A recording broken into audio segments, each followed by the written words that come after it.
ஆண்டாள் திருவடிகளே சரணம். வேதாந்த லக்ஷ்மண முனீந்திரக்கு பார்த்த போதம் தத்பாதயுக்மசரசீருக பிருங்கராஜம் த்ரைஹியந்தயுக்ம கிருதபூரி பரிஸ்ரமம் தம் ஸ்ரீரங்கலக்ஷ்மண முனிம் சரணம் பிரபத்யே. ஸ்ரீமத்வேதாந்த ராமானுஜமுனிகருணாலப்த வேதாந்தயுக்மம் श्रीमत्श्रीवासयोगीश्वरगुरुपदयोरर्पितस्वात्मपारं श्रीमत्श्रीरङ्गनाथाह्वयमुनिकृपया प्राप्तमोक्षाश्रमं तं श्रीमद्वेदान्तरामानुजमुनिमपरं संश्रये देशिकेन्द्रं दिशन्तु मे देव सदा त्वदीयाः जयादरङ्गानुजराकटाक्षाः क्षोत्रेषु पुंसाम् अमृतं क्षरन्तीं सरस्वतीं संसृतकामधेनुं वन्दे बृन्दावनचरं वल्लवीजनवल्लभं. जयन्ती सम्पवन्तामवै जयन्ती विभूषणं மல்லிநாட்டாமரமேலாரணங்கள் நின் துணைவி மல்லிநாடாண்டமடமையில் மெல்லியலாள் ஆயர் குலவேந்தனாகத்தாள் தென் புதுவை வேயர் பயந்த விளக்கு நீளாதுங்கத்தனகிரிதடி சுத்தமத்போத்ய கிருஷ்ணம் பாராத்வம்சம் ஸ்ருதிசதசரசித்தமத்யாபயந்தி சோச்சிஷ்டாயாம் ஸ்ருதி நிகழிதம் யாபலாத்கிருத்ய புங்கே கோதாதஸ்யே நமயிதமிதம் பூயே வாஸ்து பூய. அன்னவயல் புதுவை ஆண்டாளரங்கற்கு பன்னு திருப்பாவை பல்பதிகம் இன்னிசையால் பாடிக் கொடுத்தாள் நற்பாமாலை பூமாலை சூடிக் கொடுத்தாளை சொல்லு சூடிக் கொடுத்த சுடர்கொடியே தொல்பாவை பாடி அருளவல்ல பல்விளையாய் நாடி நீ வேங்கடவர்க்கு எந்த விதி என்ற எம்மாற்றம் நாங்கடவா வண்ணமே நல்கு. ஸ்ரீ விஷ்ணு சித்த குலநந்தன கல்பவல்லீம் ஸ்ரீரங்கராஜ ஹரிச்சந்தன யோக திருஷ்யாம் சாட்சாத் க்ஷமாம் கருணயாம் கமலாமிமான்யாம் கோதாமனன்யசரணம் பிரபத்யே. பக்தாபீஷ்டப்பிரதாதாரம் ஜெகன்மங்கள விக்கிரகம் ஸ்ரீகல்யாணபுராதீசம் ஸ்ரீனிவாசமகம் பஜே. விஷ்ணுபத்னி ஜெகன்மாதகா விஷ்ணுவக்ஷஸ்தலஸ்திதே பத்மாசனே பத்மகஸ்தே பத்மாவதி நமோஸ்துதே. வெங்கடேಶ பிரியே பூஜ்யே க்ஷீராப்திதனயே சுபே பத்மே ரமே லோகமாதகா பத்மாவதி நமோஸ்துதே. கல்யாணி கமலே காந்தே கல்யாணபுரநாயிகே காருண்யகல்பலதிகே பத்மாவதி நமோஸ்துதே. அசாத்திய சாதக சுவாமின் அசாத்தியம் தவ கிம்பத ராமதூத கிருபா சந்தோ மத்கார்யம் சாதய பிரபோ. புள்ளும் சிலம்பினகான் புள்ளரையின் கோயினில் வெள்ளை வெளிசிங்கன் பேரரவம் கேட்டிலையோ பிள்ளாய் எழுந்திராய் பேமுலை நெஞ்சுண்டு கள்ளச்சகடம் கலக்கழிய காலோச்சி வெள்ளத்தரவில் துயிலமர்ந்த வித்தினை உள்ளத்து கொண்டு முனிவர்களும் யோகிகளும் மெல்ல எழுந்து அறிகின்ற பேரரவம் உள்ளம் புகுந்து குளிர்ந்தேலோரம்பாவாய் என்பது இன்றைய பாசுரம். வையத்து வாழ்வீர்கள் நாமுன் நம்பாவிற்கு செய்யுங்கிரசைகள் கேளீரோ பார்க்கடலுள் பையத்துயின்ற பரமனடி பாடி நெய்யுண்ணோம் பாலுண்ணோம் நாட்கால நீராடி மையற்றெடுதோம் மலரிட்டு நாமுடையோம் செய்யாதன செய்யோம் தீக்குறளை சென்றோதோம் ஐயமும் பிச்சையும் ஆந்தனையும் கைகாட்டு உய்யமாரண்ணி உகந்தேலோ ரம்பாவாய் என்ற பாசுரத்துக்கு வியாக்கியானம் பார்த்துட்டு இருந்தோம். அவதாரிகை திருப்பாவையோட அவதாரிகை பார்த்தோம். அவதாரிகை மூலமாக திருப்பாவையிலிருந்து நாம் என்னெல்லாம் கிடைக்கும், திருப்பாவைன்னு என்ன அப்படிங்கிறதெல்லாம் விஷயங்கள்லாம் பார்த்தோம். எப்படி திருப்பாவை நமக்கு கிடைச்சிது அப்படிங்கிறதெல்லாம் பார்த்தோம். அதற்கு அடுத்தபடியாக திருப்பாவின் முதற் பாசுரமாக மார்கழி திங்கள் என்ற பாசுரத்தினாலே மார்கழி திங்கள் மதிநிறந்த நன்னாளால் நீராடப் போதுவில் காலத்தை கொண்டாடி இந்த நாராயணனே நமக்கே பருதர்வான் பாரோர் புகழ படிந்தேலோரம்பாவாய் கூர்வேல் குழந்து விழும் நந்தகோபன் குமரன் அப்படிப்பட்ட நாராயணனே நமக்கே பருதர்வான் பார்த்து வையத்து வாழ்வீர்கள். அப்படி நோன்பு நோற்பதற்காக எல்லாரையும் அழைத்து நாம் என்னெல்லாம் நோன்பு நோற்பதற்கு என்னெல்லாம் செய்ய வேண்டும் என்று ஆரம்பித்து நேற்றுக்கு பார்த்தோம். வையத்து வாழ்வீர்கள் கூப்பிட்ற எல்லாரும் வாங்குவோம். வையத்து வாழ்வீர்கள் நாமும் நம்பாவைக்கு செய்யுங்கிரிசைகள் கேளீரோ, கேளுங்க எல்லாரும் கேளுங்க. கேளீரோ பார்க்கடலுள் பையத்து என்ன பரமன் அடிப்பாடி நெய்யுண்ணும் அப்படின்னு ஆரம்பித்து நேற்றுக்கு இன்ட்ரொடக்ஷனாக பார்த்தோம். நோன்பு என்பது பல சடங்குகளை கொண்டது. ஒரு நோன்புன்னா பல சடங்குகள்லாம் இருக்கும். ஏகாதசி என்பது ஒரு விரதம். ஏகாதசிங்கிறது நம்ம பார்க்குறோம் நிறையா. நமக்கு விரதங்களில் முக்கியமான விரதம் என்னன்னு கேட்டால் ஏகாதசி விரதம் தான். அது அந்த விரதம் எப்படி இருக்கணும்னு கேட்டால், சில விரதங்கள்லாம் வந்து பகலில் சாப்பிடாமல் இருப்பா, ராத்திரி சாயங்காலம் அஸ்தமனம் ஆனோடனே சாப்பிடுவா. சில விரதங்கள்லாம் ராத்திரி சாப்பிடாமல் இருப்பா, பகலில் சாப்பிடுவா. மாற்றி மாற்றி இதெல்லாம் இருக்கும்.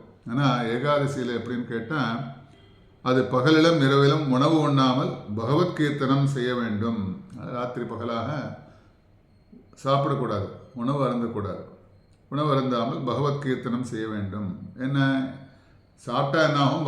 பகவன் நாம சங்கீர்த்தனம் செய்யும்போது நமக்கு என்ன, வயிற்றுக்குள்ளே சாப்பாடு எதாவது போனோன்னா உடனே கண்ணில் இழுக்கும் இல்லையா, தூக்கம் வரும். அந்த பகவன் நாம சங்கீர்த்தனம் நம்மளால் சொல்ல முடியாது. அதற்கோசரம் ஒரு விரதம். அதனால் அப்படி பகவன் நாம சங்கீர்த்தனம் செய்ய வேண்டும், நாம சங்கீர்த்தனம் செய்ய வேண்டும்.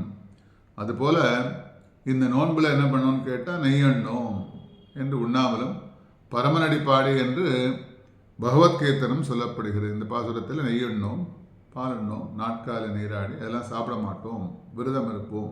சாப்பிடாமல் விரதம் இருப்போம். சாப்பிடாமல் இருந்து விரதம் இருந்து என்ன பண்ணுவோம்னு கேட்டால் பரமனடி பாடி என்று பவன் நாம சங்கீர்த்தனம் செய்ய என்று சொல்லப்படுகிறது இந்த பாசுரத்தில். இங்கு நெய்யண்ணோம் என்று சரீரத்தால் விட வேண்டியவையும், செய்யாதன செய்யோம் என்றால் மனதால் விட வேண்டியதையும், தீக்குறளை சென்றோதோம் என்றால் வாக்கினால் விட வேண்டிய 3 விஷயங்கள். ஏன்னா சரீரத்தால் விட வேண்டிய நெய்யண்ணோம், சரீரத்துக்கு வேண்டிய அதெல்லாம் சாப்பிடக்கூடாது. அப்புறம் செய்யாதன செய்யோம் என்றால் மனசில் வந்து நம்ம மனசினால சில விஷயங்கள்லாம் மனசுக்குள்ளேயே நினச்சிருப்போம், சில வேண்டாத விஷயங்கள்லாம், அதெல்லாத்தையும் விடணும். அதுதான் அந்த விரதத்தில் சாப்பிடாத மாத்திரம் இல்லாமல் பகவன் நாம் சங்கீர்த்தனம் செய்யும்போது என்னென்ன செய்யணுங்கிறது விசேஷமாக இங்கே அனுபவிக்கிற ஆண்டாளுங்க. நெய்யண்ணோன்னா சரீரத்தால் சாப்பிடாம விரதம் இருக்கிறது. அடுத்தது செய்யாதன செய்யோம், மனசில் வந்து நிறைய கெட்ட எண்ணங்கள்லாம் வரும் இல்லையா, அந்த எண்ணங்கள் எல்லாத்தையும் விடணும்.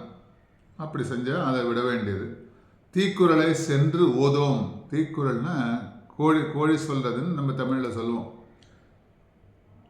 கெட்ட விஷயங்களை போய் எடுத்துன்னு போய் மற்றவாழ்கிட்ட அவளை போய் சென்று ஓதுறது. அதனால் சென்று ஓதோம்னா வாக்கினால் விட வேண்டிய, வாக்கால் நம்ம போய் மற்றவாளை பற்றி இன்னொருத்தரை பற்றி சொல்கிறது விஷயங்கள்லாம்.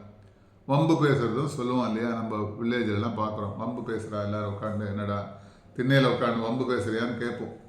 அப்படி தீக்குறளை சென்று ஓதுவோம். அதனால் அவற்றையும் விட வேண்டும். 3 விஷயங்களாக விட வேண்டும்.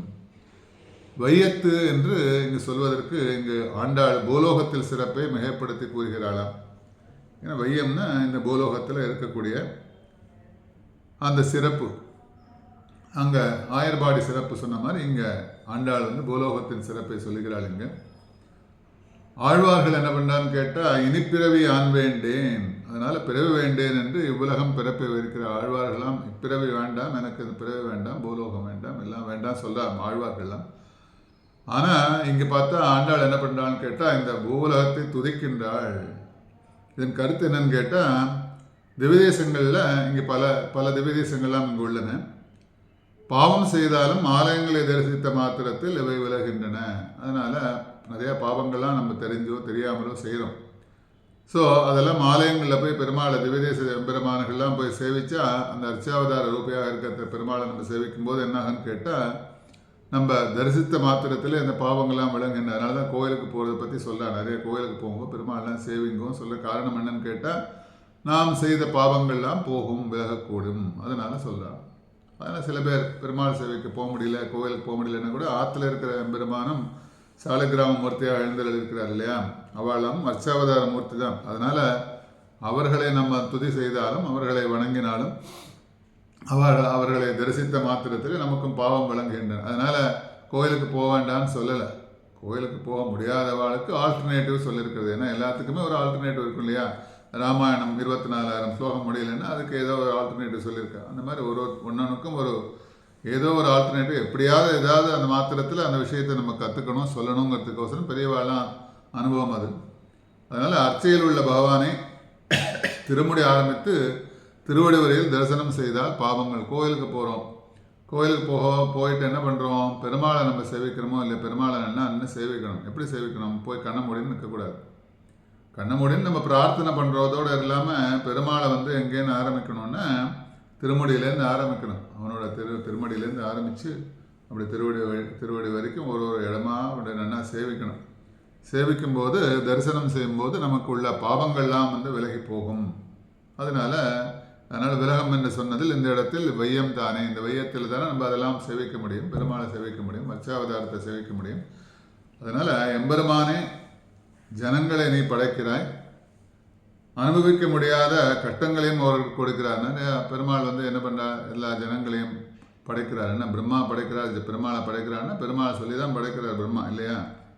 அதனால் பலவிதமான கட்டங்கள்லாம், எனக்கே இந்த கஷ்டங்கள்லாம் வருதுன்னு சொல்ல அழுவணும் நிறையா பேர். என்ன கஷ்டங்கள்லாம் கொடுக்குறாய், ஆகையால் உன்னோட படைப்பு மெச்சத்தகுந்ததென்று என்று முதலில் நான் எண்ணினேன். ஆண்டாள் சொல்லலாம்.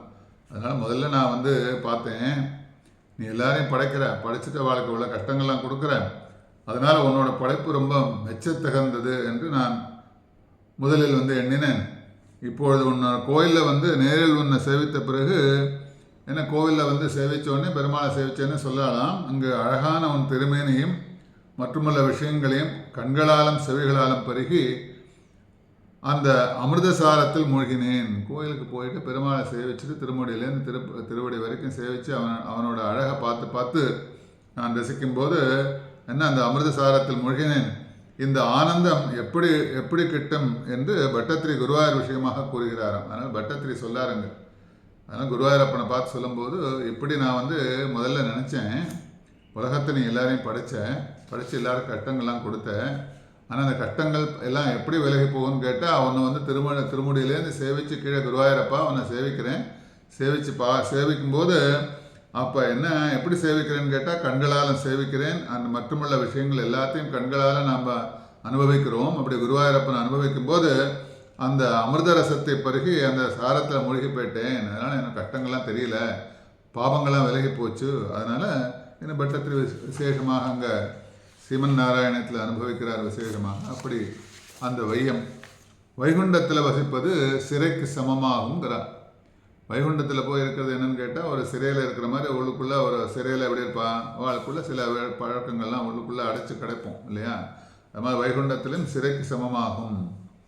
இங்குள்ள கண்ணனின் அனுபவம் அங்கே இல்லையே. கண்ணனோட அனுபவம், கண்ணனோட சேஷ்டிதங்கள்லாம் இருக்கு இல்லையா, கண்ணனோட மாயங்கள், சேஷ்டிதங்கள், அவனோட விளையாட்டுக்கள், இதெல்லாம் இங்கே ஸ்ரீவைகுண்டத்தில் இருக்கா. ஏன்னா அவன் அதெல்லாம் போய் பண்ணுறதில்லை, அங்கே போய் உட்காண்டிருக்கான் இல்லையா. ஸ்ரீவைகுண்டத்தில் பரமபதநாதனாக எழுந்தருளி இருக்கிறான். அங்கே சதா பசந்தி சூரியா வேத கோஷங்கள்லாம் முழங்குறது, அவெல்லாம் இருக்கா. இந்த சேஷ்டிதங்கள்லாம் கிடைக்காது, கண்ணனோட சேஷ்டிதங்கள்லாம் கிடைக்காது. அதனால் ராமன் காட்டுக்கு சென்றபோது அயோத்தியில் வசிப்பது வருந்தத்தக்கது தானே. அதனால் ராமன் இருக்கும்போது அந்த இடம் எப்படி இருக்கும், ரொம்ப விசேஷமாக இருக்கும். அந்த அரசாட்சி புரியறதும், அந்த ஒரு வீட்டில் நிறையா பேர் இருக்கும்போது, அந்த வீட்டில் நிறையா பேர் இருக்கும்போது கலகலன்னு இருக்குன்னு சொல்லுவோம். ஒத்துருமை இல்லாமல் எல்லோரும் போயாச்சு, இந்த வீட்டில் யாரோ ஒருத்தரே ஒருத்தர் இருந்தால் எப்படி இருக்கும், அந்த இடம் டல் அடிக்கும் இல்லையா. அந்த மாதிரி ராமன் காட்டுக்கு சென்றபோது அயோத்தியில் வசிப்பது வருந்தத்தக்கது. அதனால் இந்த வைகுண்டத்திற்கும் வைகுண்டம் சென்றவர்களுக்கும் இங்கு அது ஒப்பானது. அங்கே வேறு வழி கிடையாது, அங்கே போய் இருக்க வேண்டியதான். கண்ணனின் திருமேனி அழகில் ஈடுபட்டு அனுபவிப்பது அவர்களுக்கு இல்லை. கிருஷ்ணனோட திருமேனியில் போய் அனுபவிக்கணும் இல்லையா, அது அங்கே கிடைக்காது. வைகுண்டத்திற்கு எங்கே கிடைக்கணுங்க, வையத்தில் தான் கிடைக்கும். இந்த உலகத்தில் கீழ் இந்த பூமியில் தான் கிடைக்கும். ஆஞ்சநேயர் என்ன பண்ணுறாருன்னா, வைகுண்டம் செல்ல மாட்டேன் என்று ராமனிடம் அழகில் ஈடுபட்டு மறுத்து விட்டு ஆஞ்சநேயருக்கு கேட்குறார், ஸ்ரீராமன் உனக்கு ஏதாவது வேணுமா, வைகுண்டத்துக்கு அனுப்பட்டுமா, வைகுண்டம்லாம் போறியா, உனக்கு அந்த வைகுண்ட பிராப்தி கிடைக்கணும்னா. வைகுண்டம் விசேஷம் இல்லையா. இப்போ வைகுண்ட ஏகாதசி வரப்போகுது, அடுத்த ஏகாதசி. எல்லோரும் அவாவா என்ன பண்ணுவா, கோயிலுக்கு போவா, கிடுகிடுன்னு வைகுண்ட வாசல் வழியாக வைகுண்டத்துக்கு போகிற மாதிரி. பெருமாள் அங்கே பரமபதநாதனாக வைகுண்ட வாசல்னு வாவான்னு கூட்ட எத்தனை பேர் அந்த வைகுண்ட வாசல் வழியாக போவா பார்க்கணும் இல்லையா, போகமாட்டார். அப்படி ஒரு ஐதீகம் வைகுண்டத்துக்கு போகிறதாக. வைகுண்டத்தில் இங்கே ஆண்டாளோட அனுபவம்னு கேட்டால், வைகுண்டத்தில் இருப்பது ஒரு சிறைவாசமாக இருக்கும். ஏன்னா கண்ணனோட அந்த விளையாட்டுகளோ கண்ணனை பற்றி அவன் விசேஷமாக இருக்கக்கூடிய இடம் வைகுண்டம் கிடையாது. அவன் கண்ணன் கீழே இறங்கி வந்துட்டானே, இவாளோட சேர்ந்து விளையாடுறதுக்கு ஒரு முதல்ல பார்த்தோம். அதனால் அந்த ஆஞ்சநேயர் என்ன எனக்கு வேண்டாம், ராமன் இருக்கும் இடம் தான் எனக்கு வேணும், அதனால் ஸ்ரீவைகுண்டம் வேண்டாம்னு சொல்லிட்டாராம். அதனால் கிருஷ்ணனோட விபவாவதாரத்தில் ஈடுபட்டவர்கள் ஆண்டாள். அதனால் அந்த கிருஷ்ணனோட விபவாவதாரத்தை எல்லாம் அனுபவம் பண்ணியிருக்காள். அதனால் அவனை நேரில் காண முடியாமல் வருந்தினவள், நமக்கு அந்த பாக்கியம் இல்லையே என்று ஆயர்பாடி பெண்களை துதிக்கும் வகையில் இந்த பாசனம் அடிக்கிறார்களாம். அதனால் அந்த பாக்கியெல்லாம் நமக்கு கிடைக்கலையே, அதனால் அவள்லாம் விபவாவதாரத்தில் இருந்தவா, கண்ணனோட இருந்தவாள்லாம் சொல்லி அவளை துதிக்கும் வகையில் இந்த பாசுரத்தை அனுபவிக்கிறாளுங்க. திருவரங்கத்தில் வாழும் பக்தர்களைப் போல, திருவரங்கத்தில் இருக்க ஸ்ரீரங்கத்தில் இருக்க பக்தர்களை என்ன பண்ணுவான்னா, ரங்கநாதனை அனுபவித்து கொண்டிருக்கும் போது பரமபதம் வேண்டாம்னு சொல்லுவாங்க. ஸ்ரீரங்கத்தில் இருந்தால் போகிறோம் எங்களுக்கு, ஏன்னா அங்கே பூலோக வைகுண்டம் சொல்கிறோம் இல்லையா, அந்த எம்பெருமான் ரங்கநாதனை அனுபவிச்சுட்டு இருக்கும்போது சேவிச்சுட்டு இருக்கும்போது அவனை இருக்கும்போது எனக்கு ஸ்ரீவைகுண்டம் எங்கே போய் நான் போய் தேடணும்னு அவசியம் இல்லையா, அங்கே தான் இருக்க இல்லையா, பரமபத வாசல்னு சொல்லிட்டு ஸ்ரீரங்கத்தில் போனதான் விசேஷம். வைகுண்ட ஏகாதசிக்கு எல்லா கோயிலும் இருந்தால் கூட ஸ்ரீரங்கத்தில் இருக்கக்கூடிய பெருமாளை போய் சேவிக்கிறது பரமபத வாசல், ஏன்னா பூலோக வைகுண்டம், அந்த வைகுண்டத்துக்கு போகிறதுக்கு ஈடாகும். அந்த மாதிரி ரங்கநாதனை அனுபவித்து கொண்டிருக்கும்போது பரமபதம் வேண்டாம் என்று, அதனால் வையம் என்ற சொல் பார்த்தோம், மேலே வண்டி அந்த கதைகள்லாம் பார்த்தோம்.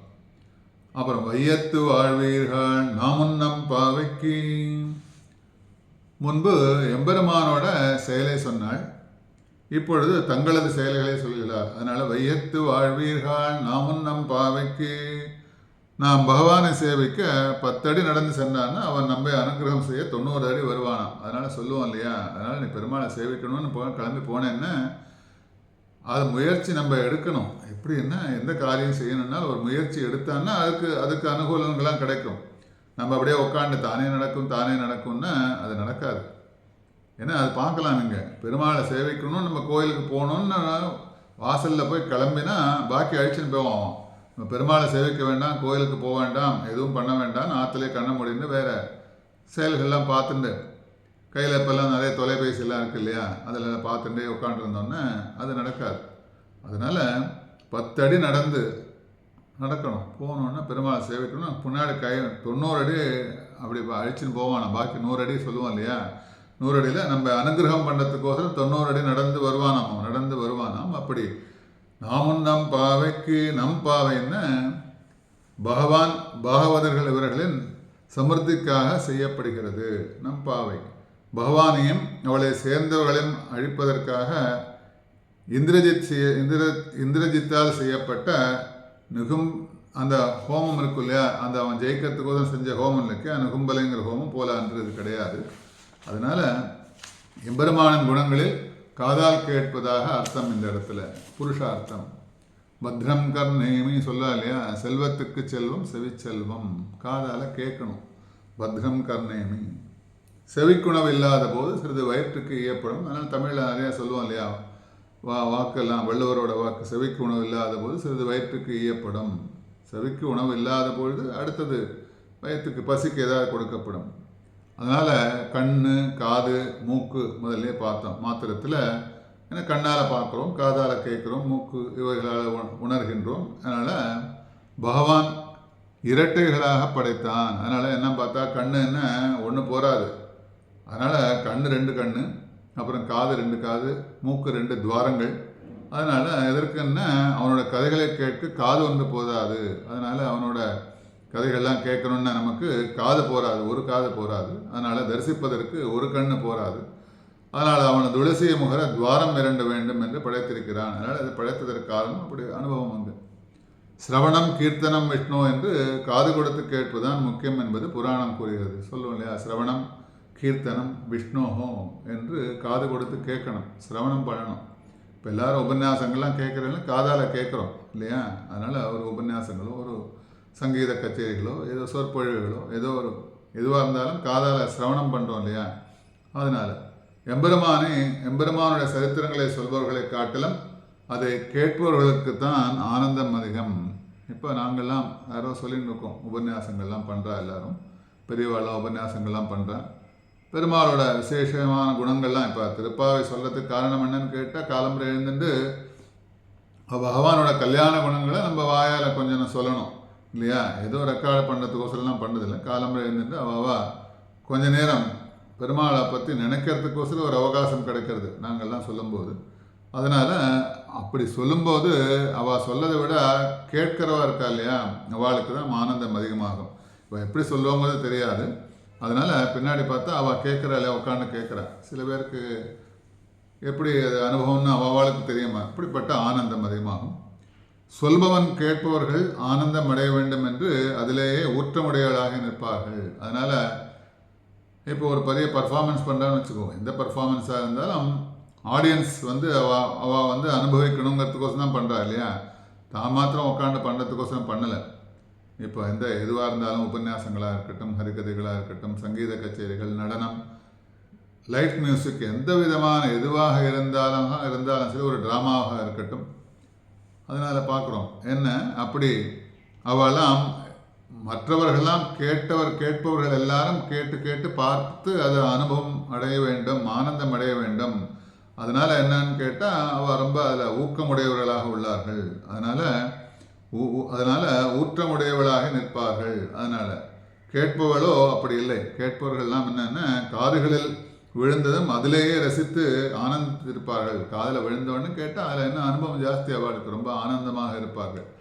அதனால் கேளீரோ பார்க்கடலுன்னு சமுத்திரத்தில் வசிப்பவன் நாராயணன், அவனை கண்ணன். யார் சமுத்திரத்தில் வசிப்பவன்? யார்? சீமன் நாராயணன். திருப்பார்க்கடலில் படுத்துன்னு இருக்கான் இல்லையா, சயனிச்சுட்டு இருக்கான். தூங்குற மாதிரி ஒரு பாவனை. அவன் தூங்குறதில்லை. ஏன்னா நம்மளெல்லாம் ரட்சிக்கணுங்கிறதுக்கோசரம் அப்படி கண்ணை மூடின்னு யோஜனை பண்ணிகிட்டே இருக்கானான். இவாளெல்லாம் எப்படிலாம் நம்ம ரட்சிக்கலாம் அப்படிங்கிற மாதிரி அவன் என்ன பண்ணுறான்னா, சமுத்திரத்தில் வசிப்போன் நாராயணன், அவனே கண்ணன், நந்தகோபனுடைய குமரன். அப்படி பார்க்கடலுள் பையத்துவின்ற பார்க்கடலில் தேவர்கள் கூக்குரல் கேட்கும் இடம் திருப்பார்க்கடலில் சொல்லுவார் இல்லையா. பார்க்கடலில் துயின்றன்னு கடலில் பாம்பனை மேல் உறங்குவது போல் பாவனை செய்பவன். அவன் என்ன பண்ணுறான்? படுத்துன்னு இருக்கான், பாம்பு மேலே படுத்துன்னு இருக்கான், சயனிச்சுன்னு இருக்கான், தூங்குவதில்லை. பயிர் செய்தவன் என்ன பண்ணுவான்? ஏதாவது வயலில் பயிர்கள்லாம் பண்ணுறான்னு அவன் அங்கே போய் குடிசையெல்லாம் போட்டிருப்பான். பார்த்துருப்போம், கிராமத்தில் இருக்கிற வாழ்க்கெல்லாம் தெரியும், கிராமத்தில் பார்த்த வாழ்க்கெல்லாம் தெரியும். பெரிய நிலங்கள்லாம் இருக்கும், நிலங்கள்லாம் சோளக்கொண்டை அந்த மாதிரி நிறைய கரும்பு அதெல்லாம் விளைவிக்கும் போது என்ன பண்ணுவான்னு கேட்டால், பயிர் செய்தவன் என்ன பண்ணால் வயலில் வந்து ஒரு குடிசையை போட்டுப்பான். குடிசையை போட்டுட்டு பயிர்களுக்கு தீங்கு வராதபடி பாதுகாப்பான். அதனால் அந்த பயிர்களுக்கெல்லாம் ஏதாவது ஒரு தீங்கு வந்து விடணும்னு பார்த்து அதை பாதுகாப்பாக செக்யூரிட்டி வேலையெல்லாம் பண்ணுவான். நம்ம பார்க்குறோம், வீட்டு வாசலில் ஒரு செக்யூரிட்டி இருக்கான். அந்த வீட்டில் இருக்கிறவாளுக்கு எல்லாருக்கும் பாதுகாப்பாக ஒரு தீங்கு ஏற்படாமல் இருக்கணுங்கிறதுக்கோசரம் அந்த செக்யூரிட்டி. அந்த மாதிரி அந்த வயல்கள்லாம் என்ன பண்ணுவான்னு கேட்டால், பயிர் செய்தவன் வயல்லே அங்கே ராத்திரி பகலாக குடியிருப்பான். குடிசை போட்டுட்டு அந்த பயிர்களுக்கு எதாவது மாடுகள் மேய்க்குமோ, அது மாதிரி ஏதாவது தீங்குகள்லாம் ஏற்படுமோ. சில இடத்துல பார்க்குறோம், நிறையா விளைஞ்சுன்னா அது வேண்டாத வேலை என்ன பண்ணுவோம், தீ மூட்டிட்டு போயிடுவா இல்லையா. அதெல்லாம் பார்த்துருக்கோம், நிறையா பார்க்குறோம். அந்த மாதிரிலாம் இல்லாமல் பகவான் என்ன பண்ணுறான்னா, அவனால் படைக்கப்பட்ட பயிர்கள், நம்மளாம் யாருன்னு கேட்டால் பகவானால் படைக்கப்பட்ட பயிர்கள் நம்மளாம். அவன் வந்து செக்யூரிட்டி வேலை பண்ணுறான் பகவான். எதுக்குன்னு கண்ணை மூடின்னு தூங்குற மாதிரி ஆக்ட் பண்ணுறான். அதனால் நம்மை பாதுகாக்க க்ஷீரசமுத்திரத்தில் சயனித்து கொண்டிருக்கிறான். அதனால் பார்க்கடலில் பையத்து என்ற பரமனடி பாடி.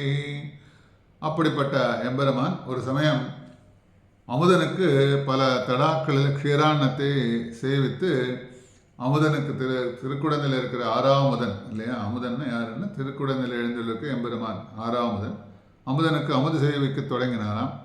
அப்பொழுது எம்பெருமான் ஆழ்வாரை பார்த்து, முன்பே நீரே அமுது செய்யணும்னு கேட்டாராம். பெருமாள் என்ன, அங்கே பெருமாளுக்கு பல தடா க்ஷீரான்னு விசேஷம். கூடாரை வெல்லும் சீர் கோவிந்தாலாம் சொல்லுவோம் இல்லையா, பாசுரத்தில் பின்னாடி க்ஷீரான்னெல்லாம் பண்ண போகிறோம். அப்போது அமுதனுக்கு சேவித்து பெருமாள் சொன்னாராம் ஆழ்வாரை பார்த்து, முதல்ல நீர் அமுது செய்யினாராம். அப்போது எம்பெருமான் வந்து சொன்னோடனே, நான் பிறகு அமுது சாப்பிடுகிறேன்னு சொல்லும்போது கேட்ட ஆழ்வார்கள், நானும் என்னென்ன தாசன், நீரே சுவாமி, இப்படி இருக்க நான் எப்படி உமக்கு முன்னாடி என்ன பார்க்க, பெருமாளுக்கு முன்னாடி வாழலாம் சாப்பிட முடியுமா சொல்லுவா. பெருமாள் சொல்கிறார், இருந்தால் கூட அவள் சாப்பிடுவாளா முன்னாடி. அதனால நாங்கள்லாம் தாசனாக இருக்கக்கூடியவர்கள்லாம் போய் பெருமாளுக்கு முன்னாடி நாங்கள்லாம் சாப்பிட முடியுமா? அதில் பெருமாளுக்கு முன்னாடி நம்ம சாப்பிடலாமா? சாப்பிட முடியாது. அதனால் நானும் தாசன், நீரோ சுவாமி, அப்படி இருக்க நான் எப்படி உமக்கு முன் சாப்பிடுன்னு கேட்டோன்னா, நீர் சொல்வது நான் சுவாமியானபடியால் நான் சொல்வதை தாசனானே செய்ய தொட்டேன். அதனால் பதில் என்னென்னா, நான் வந்து உனக்கு வந்து எப்படி இருக்கு, நீ சுவாமியாக இருக்கேன்னு என்ன சொல்கிறேன். நான் சுவாமி தான். அதனால் சுவாமி சொன்னது செய்யணும் இல்லையா, அதனால் நான் சொன்னோடனே செய்யணும் அப்படின்னோடனே பதில் சொல்ல முடியாது. ஆழ்வார்னா எம்பெருமான் அபிப்பிராயப்படி நடந்து கொண்டாராம். ஆகையால் தான் 6வது ஆழ்வான் என்று அவருக்கு கிடைச்சி 6வது ஆழ்வான் அப்படின்னு என்ற பெயர் இவருக்கு ஏற்பட்டது. அதனால் அடிப்பாடி, அதனால் பரமன் அடிப்பாடி. அந்த கதையை எதுக்கு சொல்லலான்னு கேட்டால், அடிப்பாடி தாசரான நாம் அவனுடைய திருவடிகளில் நோக்கமுடையவர்கள். அதனால் நம்மெல்லாம் என்னென்ன, பெருமாளோட தாசர்கள். அவனோட திருவடி தான் நமக்கு சரணாகதி பண்ணணும். எங்கே போனோம், அவனோட திருவடியை நாம் பற்றி கொள்ள வேண்டும். அதனால் திருவடி தான் நோக்கம். கேசவ நம்பி கால் பிடிப்பான் இப்போது என்றால் ஆண்டாள். அதனால் கேசவ நம்பி கால் பிடிப்பான் பாசுரங்கள்லாம் பாடுறா இல்லையா, அதனால் கால்களை பிடித்தால் விடுபட்டு போக முடியாது. அதனால் யாராவது போய் ஏதாவது காரியம் ஆகணும்னு சொன்னால் என்ன பண்ணணும், முதல்ல அவனோட காலை போய் பிடிச்சிக்கணும். பெருமாள்கிட்ட போய் நமக்கு ஏதாவது ஒரு காரியங்கள்லாம் ஆகணும்னா அவனோட திருவடியை பற்றி கொள்ள வேண்டும் இல்லையா. ஆனால் சரணாகதி பண்ணால் நடக்கும். அதனால் பார்க்கலாம், நிறையா விபீஷணனாக இருக்கட்டும், யாராக இருக்கட்டும், பெருமாள் ராமனை போய் சரணாகதி பண்ணோடனே, அதாவது சுக்ரீவன் ராமனிடம் கையை பிடித்தான். ஆகையால் அவனுக்கு முதலில் தீமை ஏற்பட்டது. முதல்ல போய் கையை பிடிச்சினான், ஷேக் பண்ணுறான் இல்லையா. அவனுக்கு ஆக வேண்டிய காரியங்களாக இருக்கும்போது அவன் கையை போய் பிடிச்சிருந்ததுனால அவனுக்கு முதல்ல தீமை ஏற்பட்டது. அதனால் திருவடி சம்பந்தம் நமக்கு வேணும். அதனால் அடிப்பாடி. அதனால் தாசரான நம்ம எல்லாரும் பெருமாளோட திருவடியை நாம் பற்றி கொள்ள வேண்டும். பரமனடிப்பாடி நெய்யுண்ணோம், அடிப்பாடி நெய்யுண்ணோம், பாலுண்ணோம், நாட்கால நீராடி மெய்யெட்டெழுதோம், மலரிட்டு நாமுடியும் சொல்ல இல்லையா. அதனால் ஆயர்பாடி பெண்கள்லாம் நெய் பால் இவைகளை உண்ணமாட்டோம் என்கின்றார்கள். அதனால் பசி இருந்தால் தானே உண்ண வேண்டும். என்ன, பசி இருந்தால் தானே சாப்பிடுவா இல்லையா. பசி இல்லாமல் சாப்பிட முடியுமா? பசி இல்லாமல் மேலே சாப்பிட்டா என்ன ஆகும், உள்ளே போனதெல்லாம் வெளியில் வந்துடும் இல்லையா. அதெல்லாம் நமக்கு அஜீரணமாகும் சொல்லுவோம் இல்லையா.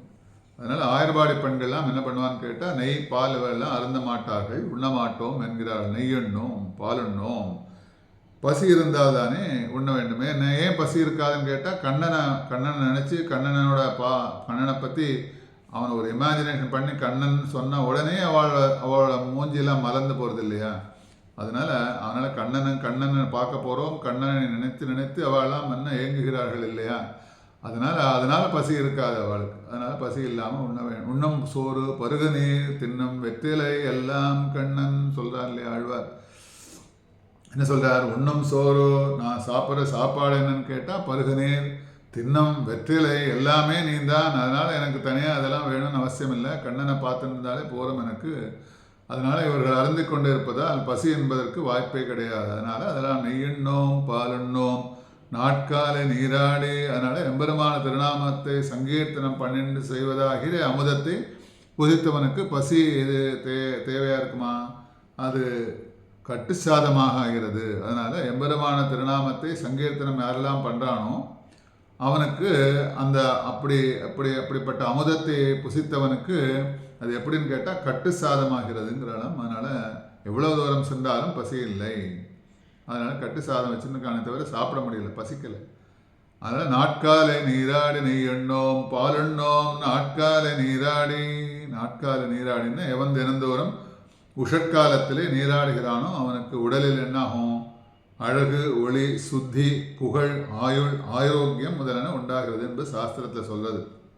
காலங்காலத்தால் தீர்த்தாமாடாலும் பஞ்ச உஷற்காலத்தில் ஏந்துக்கணும் முதல்ல இல்லையா. அதுதான் இம்பார்ட்டண்ட்டு. ஏந்துட்டா தானே குளிக்க முடியும் இல்லையா, ஸ்நானம் பண்ண முடியும். ஏந்தினோடனே சில பேரெல்லாம் காலங்காலத்தில் ஏந்தினோடனே உஷற்காலத்தில் ஏந்துக்கிறதுங்கிறது ஒரு விசேஷம். இப்போ அதை முன்ன அந்த காலத்தில் எல்லாரும் ரெகுலராக பண்ணிட்டு இருந்தா, இப்போ நிறையா சயின்டிஃபிக் ரீசன்லாம் சொல்லி காலங்காலத்தால் ஏந்துக்கணும் அப்படிங்கிறத எல்லாரும் பறைசாற்றுகிறார்கள். பலவிதமான மீடியாக்கள்லாம் இருக்கிறதுனால அது மூலமாக பறைசாற்றுகிறார்கள் இல்லையா. அதனால் பண்ணுறதுனால என்ன அப்படின்னு கேட்டால், அவள் சொல்லி வச்சு தான். இப்போ புதுசாக ஒன்றும் சொல்லலை. இப்போ ஏதோ புதுசாக நாங்கள் ஏதோ கண்டுபிடிச்சோம், ரிசர்ச்சோ இதுவெல்லாம் சொல்லி ஒரே நமக்குள்ள நடக்கிறது இப்போ இல்லையா. ரிசர்ச்சில் கண்டுபிடிச்சிருக்கா, எங்கே ரிசர்ச்சில் கண்டுபிடிச்சா, அந்த கண்டுபிடிச்ச ரிசர்ச் யாருன்னு கேட்டால் அப்போ சாஸ்திரங்கள்லாம் பெரியவாள்லாம் கண்டுபிடிச்சதான். எவன் தினந்தோறும் உஷற்காலத்தில் நீராடுகிறானோ அவனுக்கு உடல் எப்படி இருக்குன்னு கேட்டால் அழகு ஜாஸ்தியாகும். ஒளி, சுத்தி, புகழ், ஆரோக்கியம், இதெல்லாம் ஆரோக்கியத்தை பற்றி தான் இப்போ நிறையா சொல்ல.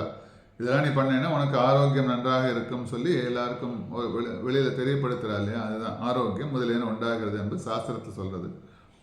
எம்பெருமான் பிரிவு தாங்க முடியாமல் அதனால் ஏற்படும் தாபத்தை தீர்க்க ஸ்நானம் செய்வது. பெருமாள் என்ன அடைய முடியலையேங்கிறதுக்கோசரம் என்ன பண்ணுறான்னு கேட்டால் அவெல்லாம் ஏற்படும் தாபம் இல்லையா தீர்ப்பதற்காக ஸ்நானம் செய்கிறார்கள். அப்படி பகவானை நினைத்து ஸ்நானம் செய்ய வேண்டும். பெருமாளை நினைச்சு நம்ம காலம்பரை இருந்து ஸ்நானம் பண்ணும்போது ஹரி சொல்கிறோம்ல, எனக்கு ஹரி ஹரின்னு சொல்ல மாதிரி ஸ்நானம் செய்ய வேண்டும். பகவானை நினைச்சு ஸ்நானம் செய்ய வேண்டும். பரதாழ்வார் என்ன பண்ண, ராமன் பிரிவு தாங்க முடியாமல் அபரராத்திரியில் தாவம் தீங்க சரியு நதியில் ஸ்நானம் செய்தான். பரதாழ்வார் பரதன் என்ன பண்ணுறான், ராம் வந்து பார்க்குறான், ராமனை காணும். ராமனுக்கு இந்த மாதிரிலாம் ஏற்பட்டதுன்னு சொன்னோடனே அது பிரிவு தாங்க முடிஞ்சோடனே போய் ராத்திரி பகல்னு பார்க்கலாமா, போய் உடனே போய் ஸ்நானம் செய்தான். அந்த தாபத்தை தீர்ப்பதற்காக ஸ்நானம் செய்தான்.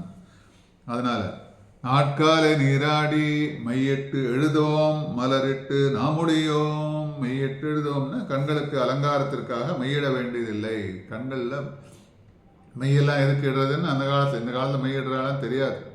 அதுக்கு தகுந்த மாதிரி வேறு எதோலாம் வச்சுருக்கா இல்லையா? இப்போ பியூட்டி பார்லருக்கு போகிறோம், பியூட்டி பார்லரில் போனால் பல விதவிதமாக அலங்காரங்கள்லாம் பண்ணி விடுறா இல்லையா? அதனால் அந்த காலத்தில் சொல்லக்கூடிய மெய்யிட்டு அவளுக்கு அதெல்லாம் வேற ஒன்றும் தெரியாது இல்லை. அவள்லாம் மறிவண்டமில்லாத ஆய்க்குலத்து இந்த மாதிரி பியூட்டி பார்லர்லாம் பார்த்துருக்காளா? அவள்லாம் இயற்கையாக என்ன கிடைக்கிறதோ அதை வச்சுட்டு அழகுபடுத்தியிருப்பாள் அவள்லாம். அதனால் கண்களுக்கு வந்து ஒரு அலங்காரத்திற்காக மெய்யிட்டு எழுத வேண்டியதில்லை. மங்களகரமாக செய்வது என்பது ஏற்பட்டது. அதையும் நாங்கள் செய்ய மாட்டோம். ஏன்னா பெருமாளை சேவிச்சிருந்தாலும் எங்களுக்கு போகிறோம், வேறு எதுவும் தேவையில்லை. மையிட்டெழுதோம் மலரிட்டு நாமுடியோம். கூந்தலில் புஷ்பங்களை அணிய மாட்டோம். சில புருஷர்கள்லாம் கூந்தலில் புஷ்பத்தை தரிக்க ஆவல் கொண்டவர்கள்.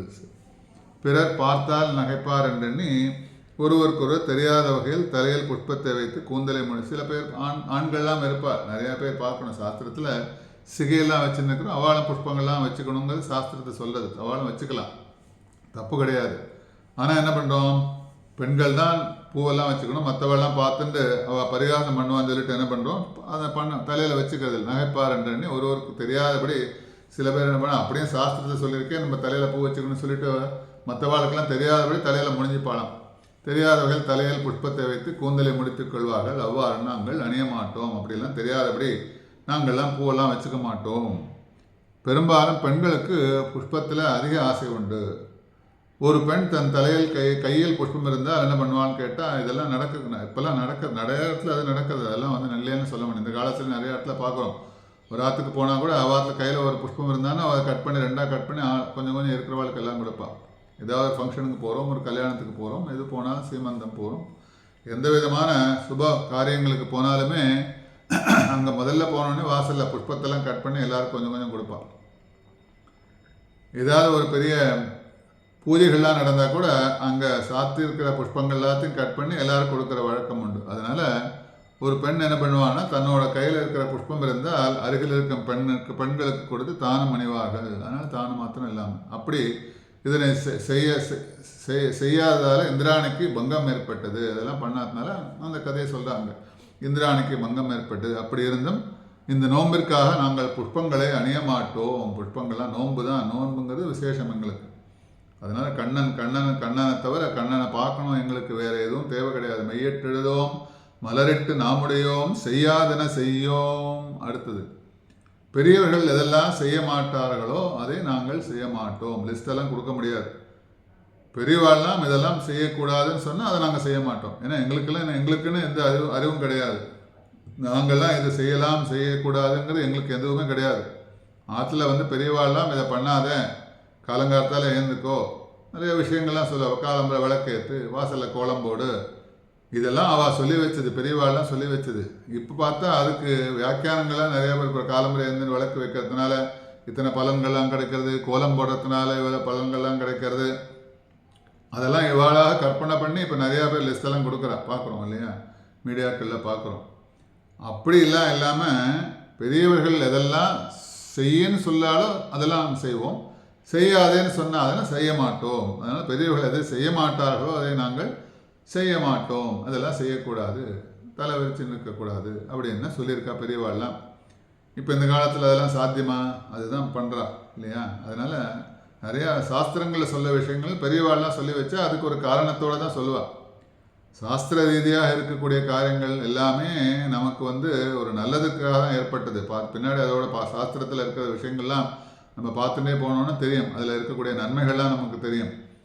அதனால் இதுதான் சொல்ல மாட்டேன். இப்போ வேத மந்திரங்கள்லாம் சொல்லான்னு கேட்டால் மந்திரங்களுக்கு உள்ள அர்த்தங்களை நமக்கு தெரியாது, ஆனால் கேட்குறோம். ஆனால் அது அத்தனையும் நமக்கு நல்லது. அந்த மந்திரங்களை கேட்கறதுனால நமக்கு நிறையா விஷயங்கள் நல்லதெல்லாம் நடக்குது. அது மாதிரி சாஸ்திரங்களில் சொல்லக்கூடிய விஷயங்கள்லாம் பெரியவாள்லாம் சொல்லியிருக்காங்கன்னா அதை நம்ம கேட்கணும். அதனால் அது பலவிதமான நன்மைகள்லாம் ஏற்படுறது. அதை இப்போ புதுசாக கண்டுபிடிச்சோம்னு சொல்லிட்டு நிறையா பேர் சொல்லிட்டு இருக்கா. அது அவள்லாம் முன்னாடியே சொல்லியிருக்கா. பெரியவாள் சொன்னாலும் பெரியவர்கள்லாம் வந்து அதனால் மேலையார் செய்வனர்கள் வேண்டுவன கேட்டே சொல்ல இல்லையா. அதனால் பெரியவர்கள் எதை செய்ய மாட்டார்களோ அதை நாங்கள் செய்ய மாட்டோம். அதனால் செய்யாதன செய்யோம். தீக்குறள் சாஸ்திரங்களில் கூறியிருந்தாலும் அதில் எங்களுக்கு ஆஸ்தை இல்லை. சில சாஸ்திரங்களை சொல்லியிருந்தால் எங்களுக்கு அதில் விருப்பம் கிடையாது. அப்புறம் செய்யக்கூடாத 5 வகைகளாக பிரிக்கப்பட்டன. செய்யாதன செய்யோம்னா 5 வகைகளாக பிரிக்கப்பட்டது. அகிருத்திய கரணம், அதனால் அகிருத்திய கரணம், கிருத்திய கரணம், பகவத் அபச்சாரம், பாகவத் அபச்சாரம், அசக்கியாபச்சாரம்னு 5 வகையாக பிரிச்சிருக்கலாம். அதனால் அகிருத்திய கரணமாவது என்னன்னு கேட்டால் பரமஹிம்சை பண்ணுறது, பரஸ்தோத்திரம் பண்ணுறது. எல்லாருக்கும் பரம ஹிம்சையெல்லாம் பண்ணக்கூடாது. அதனால் பரஸ்தோத்திரம்னா மற்றவாழை புகழ்ந்து பேசுறது. அப்புறம் பரதிருவிய அபகாரம், அபக்ஷ பக்ஷணம் தொடக்கமானவை. அதனால் தேவையில்லாத சாப்பாடெல்லாம் சாப்பிடக்கூடாது. அப்புறம் மற்றவாளோட திரவியத்தை அபகரணம் பண்ணக்கூடாது. அப்படியெல்லாம் விசேஷமாக. அப்புறம் கிருத்திய கரணம்னா தங்களது வர்ணாசிரமத்துக்கு ஏற்பட்ட செயல்களை சரியான காலத்தில் சக்தி இருந்தும் செய்யாமல் இருத்தல். சில பேருக்கு சில காரியங்கள்லாம் பண்ணக்கூடிய சக்தியெல்லாம் இருக்கும். அந்த சக்தி இருந்தாலும் தன்னோட வர்ணாசிரமத்துக்கு அவளோட ஆசிரமம்னா அவளுக்கு உட்பட்டு என்னெல்லாம் பண்ணலாமோ அவளால் பண்ணக்கூடிய காரியங்கள் எதுவாக இருந்தாலும் அதை பண்ணாமல் இருக்கிறது. ஏன்னா அது சில பேருக்கு வந்து திரவியம் தேவைப்படும். அதனால் சக்தி இருக்காது, பண்ண முடியாது. உடம்புல சக்தி இருக்காது, திரவியம் இருக்காது. அதெல்லாம் இருந்தும் கூட நம்ம என்னென்ன செய்யாமல் இருப்பது கிருத்திய கரணம். அப்புறம் பகவத் அபச்சாரம், தேவதாந்திரங்களோடு எம்பெருமானை ஒப்ப நினைப்பது. ஏன்னா பெருமாள் தான் ஸ்ரீமன் நாராயணனே, அவன் தான் பரதத்துவம்னு பெரியாழ்வார் சொன்னார் இல்லையா. அதனால் அவன்தான் முதல்ல ஃபஸ்ட்டு அங்கேருந்து தான் ஆரம்பிக்கணும். அவனை போய் அவனுக்கு நிகராக மற்ற தெய்வங்களை ஒப்பிடுவது கூடாதாம். அதனால் பகவத் அபச்சாரம் முதல்ல. தேவதாந்திரங்களோடு இதுக்கு ஈக்குவலாக நாராயணனே நமக்கே பரதருவான்னு சொன்ன மாதிரி அவனுக்கு ஈடாக எம்பெருமானே நம்ம நினைக்கக்கூடாது. அதனால் மற்ற தெய்வங்கள்லாம் வந்து பார்ட் ஆஃப் தட், அந்த பெருமாளோட மற்ற அங்கங்கள் தான். அதனால் அவன்தான் பெருமாளை வந்து நம்ம என்ன பண்ணக்கூடாது, அவளோட கம்பேரிசன் பண்ணக்கூடாது. அதுதான் சொல்லாங்க. அதனால் சாஸ்திரத்தில் ராமகிருஷ்ணாதி அவதாரங்களில் மனுஷ புத்தி பண்ணுதல். ராமகிருஷ்ண அவதாரங்கள்லாம் இருக்குன்னா நம்மளோட அதோட கம்பேரிசன் பண்ணி நம்ம மனுஷ புத்தியோட சேர்த்து பண்ணக்கூடாது. அதனால் பகவத் திரவிய அபகரணம். அப்புறம் பகவத் திரவிய அபகரணத்துக்கு உடந்தையாக இருத்தல். அப்புறம் கோயிலெல்லாம் நிறையா அபகரணங்கள்லாம் நடக்கிறது பார்க்குறோம். விசேஷம் நிறையா நியூஸ்லாம் வருது பார்க்குறோம் இல்லையா. அப்படியெல்லாம் பண்ணக்கூடாது. அதனால் அதுக்கு உடந்தையாகவும் இருக்கக்கூடாது. அதனால் பகவத் அபச்சாரம், பாகவத் அபச்சாரம், அகங்கார அர்த்த காமங்கள் அடியாக ஸ்ரீ வைஷ்ணவர்களுக்கு பண்ணும் துரோகம். யாரெல்லாம் ஸ்ரீ வைஷ்ணவர்கள் மாத்திரம் இல்லாமல் யாரெல்லாம் பகவானை யாரெல்லாம் போற்றி தொடர்களார்களோ அவர்கள் யாராக இருந்தாலும் சரி. அதனால் ஸ்ரீ வைஷ்ணவர்கள்னு அந்த காலத்தில் சாஸ்திரத்தில் சொல்லியிருந்தால் கூட பகவானை யாரெல்லாம் துதிக்கிறார்களோ, பகவானை யாரெல்லாம் நம்ம நேசிக்கிறார்களோ அப்படி இருக்கிறவாங்க. அப்போ யாருக்காக இருந்தாலும் அகங்கார அர்த்த காமங்கள் அடியாக எல்லாருக்கும் பண்ணும்போது துரோகம் பண்ணக்கூடாது. அப்படிப்பட்டவர்கள். அசக்கியாபச்சாரம்னா காரணமின்றி பகவத் பாகவத விஷயம் என்றால் பொறுக்காமல் இருத்தல். ஆச்சார அபச்சாரமும் தத்பத் அபச்சாரமும் என்னென்ன, ஆச்சாரியர்கள்ட்ட அபச்சாரம் பண்ணக்கூடாது. காரணம் இல்லாமல் பகவத் பாகவத விஷயம் என்றால் பொறுக்காமல். ஏன்னா பகவத் பாகவத விஷயம்னா சில பேருக்கு நாஸ்திகர்கள்லாம் இருக்கா இல்லையா, அப்படிலாம் அதுதான். அதனால் அதை பற்றி ரொம்ப டீட்டெயிலாக போக வேண்டாம். அதனால் காரணமின்றி அப்படி பகவத் பாகவத விஷயம் என்றால் நிறைய திருப்பாவையெல்லாம் பற்றி நிறைய கிரிட்டிசிசம்லாம் வந்தது இல்லையா, பாசுரங்கள்லாம் பற்றி நிறைய. அதனால் டீட்டெயிலாக போக வேண்டாம் சொன்ன காரணம் அதுதான். அப்படி பொறுக்காமல் இருந்தால் ஆச்சாரிய அபச்சாரம், தத்பக்த அபச்சாரம் என்று இதெல்லாம் பண்ணக்கூடாது. ஐந்து ஐந்து வகையாக பிரிச்சிருக்கா. அதனால் செய்யாதன செய்யோம், தீக்குறளை சென்றோதோம், கோல் சொல்லுதல் என்று பொருள். நம்ம சொல்லுவோம் இல்லையா, அட்டா போய் கோல் சொல்லாதீங்கோ. சென்று ஓதோம்னா அசோகவனத்தில் என்ன பண்ணுறான், சீதை அரக்கியர்கள் மிரட்டினார்கள். சீதை என்ன பண்ணுறா, அசோகவனத்தில் இருக்கும்போது அரக்கர்கள்லாம் இருக்கா இல்லையா, அரக்கியர்கள்லாம் இருக்கா, ராவணன் வச்சுட்டு போயிருக்கான் இல்லையா கூட, இவாளை பார்த்து இவள் சீதையை மிரட்டுங்கோ அப்படின்னு சொல்லிட்டு போனான் இல்லையா. அதனால் அரக்கியர் மிரட்டினார்கள். இதை சீதா பிராட்டி வந்து ராமனிடத்தில் சொல்லலையாம். ஏன்னா அதே போல் எங்களிடம் ஒருவருக்கு பரிகாசத்தாலும் என்ன ஒருத்தர் சொல்லுவாள். இப்போ கலாய்க்கிறதுங்கிற வார்த்தையெல்லாம் யூஸ் பண்ணுறா இப்போ இந்த காலத்தில். அதனால் கிண்டல் பண்ணுறதுன்னு சொல்லுவோம். அப்போ ஒன்று வார்த்தைகள் மாறுது, அவ்வளோதான். அது வந்து பண்ணும்போது என்னன்னு கேட்டால் ஒருத்தருக்கு பரிகாசம் பண்ணுவோம். பரிகாசம் பண்ணோடனே அது கோச்சுண்டு அதனால் போய் வார்த்தையில் போய் என்ன போய் இந்த மாதிரி சொல்லிட்டாலும் கோல் சொல்ல மாட்டோம், சென்று ஓதும். அதனால் சொல்லுவதை வந்து திருப்பி சொல்லுதல். அதனால் பிறர் ஒருவரை பற்றி கோல் சொன்னால் நாங்கள் அவற்றை திருப்பி போய் சொல்ல மாட்டோம். உன்னை பற்றி யாராவது தப்பாக சொன்னான்னா இது விளையாட்டுக்கு சொல்லியிருப்பா, பரிகாசத்துக்கோ சொல்லியிருப்பா. அதை நிஜம் நினச்சிட்டு போய் அவள்கிட்ட போய் நீ இல்லாத போது உன்னை பற்றி இந்த மாதிரிலாம் பேசினா அப்படின்னு நம்ம சொல்ல மாட்டோம். அதனால் அவளை பற்றி ஒரு ஃபேமிலியை பற்றி சொன்னான்னா இன்னொரு ஃபேமிலிகிட்ட போய் அவள்கிட்ட போய் உங்கள் ஃபேமிலியை பற்றி இவாளெலாம் தப்பாக சொன்னான் அந்த மாதிரி எக்ஸாம்பிளுக்கு சொல்ல காரணம். அதனால் அதெல்லாம் நாங்கள் சொல்ல மாட்டோம். அப்படி ஐயமும் பிச்சையும் ஆந்தனையும் கைகாட்டி குரு முதலானவர்களுக்கு கொடுத்தல் வந்து ஐயம். சன்னியாசி பிரம்மச்சாரி முதல்வர்களுக்கு கொடுத்தல் பிச்சை. குரு முதலானவர்களுக்கு கொடுத்தோம்னா ஐயமும் பிச்சையும் ஏன் ரெண்டு போட்டான்னு கேட்டான்னா, ஐயம் வந்து குரு முதலானவர்களுக்கு கொடுப்பது ஐயம். சன்னியாசி பிரம்மச்சாரிகள்லாம் பார்க்குறோம் இல்லையா, அதனால் பவதி பிக்ஷாந்தேகி அவள்லாம் சொல்லிட்டு வருவாள்.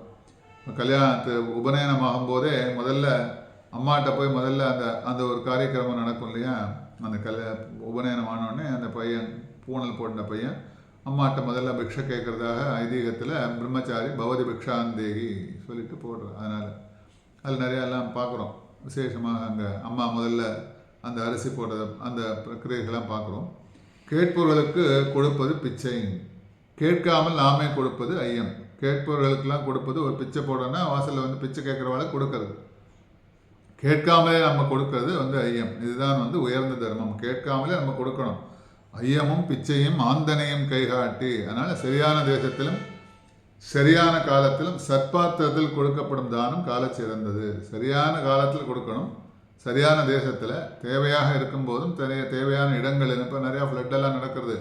ஃப்ளட்டெல்லாம் இருந்ததுன்னா அவளுக்கெல்லாம் சாப்பாடெல்லாம் இல்லைன்னா அங்கே போய் கொடுக்கணும் இல்லையா. நிறையா ரிலீஃப்லாம் பார்க்குறோம், ஃப்ளட் ரிலீஃப்லாம் பார்த்துன்னு இல்லையா, அது நிறையா நடக்கிறது. அப்படி சரியான காலம், அது சரியான இடம்.